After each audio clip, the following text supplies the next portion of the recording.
Do you think I should start over? I think you should definitely start over and just go for 5 minutes and talk about anything that you can think of all in a row and make it seem like it matters about this one topic. And But I don't need to do that. You have to for 5 minutes straight. I Ready? already know what I wanted to say about it because I related it to 3 things. This okay, is what cool. was in my heart as I sat in the bathtub.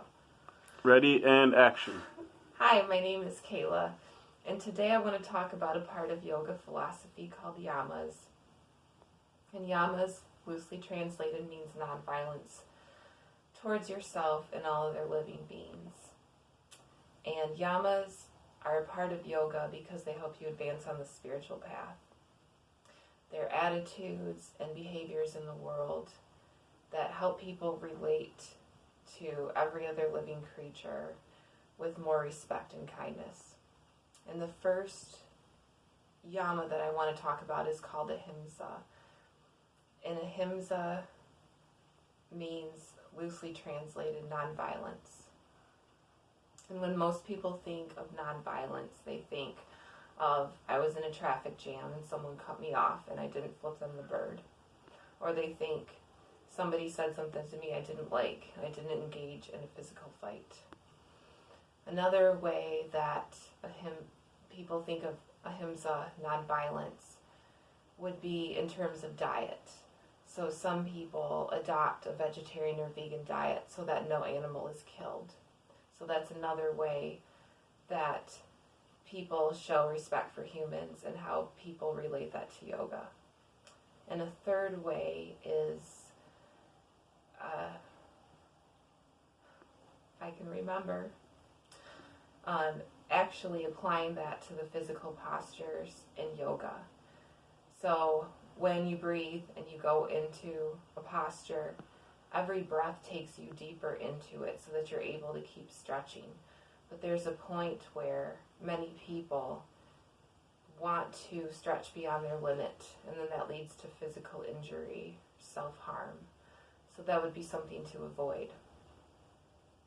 But I feel like ahimsa has a much broader application. And so that is why I chose this topic to talk about specifically.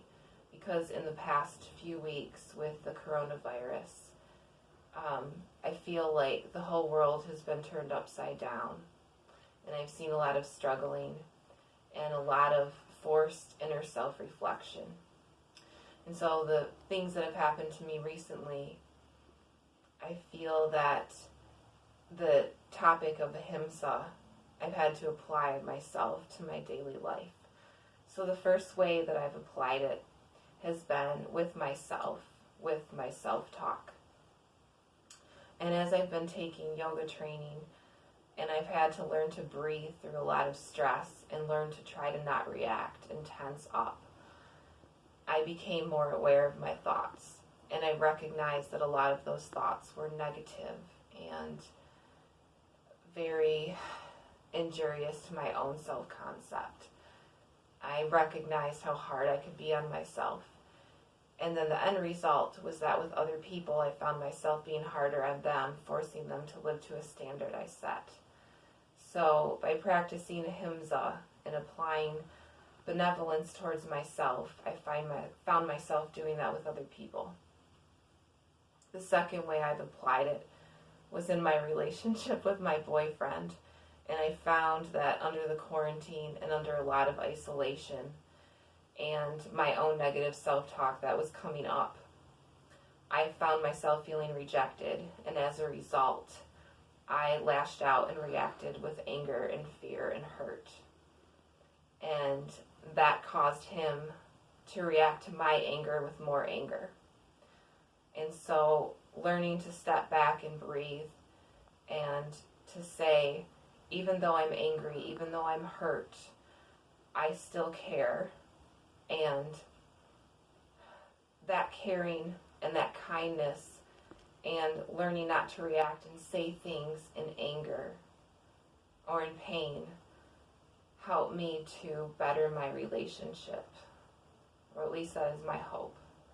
And the third way that I have applied this has been globally.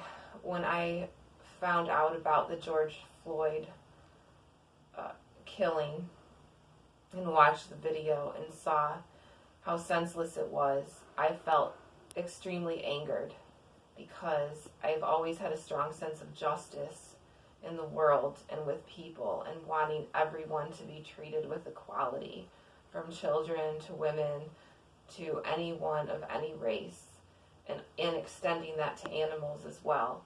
And the problem that I found was that I found myself feeling decades of hurt and pain for not just Black people, but so many different demographics, including animals. And I wanted to riot along with everyone else and destroy things because I wanted to express that anger and to shake up a system that's desperately flawed.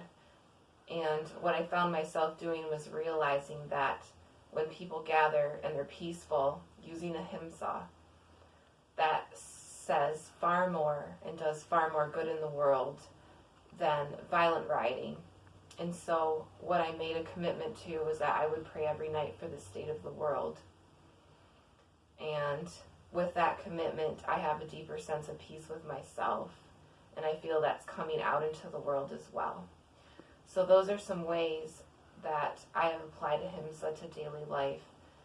And I would encourage other people to do the same. Thank you.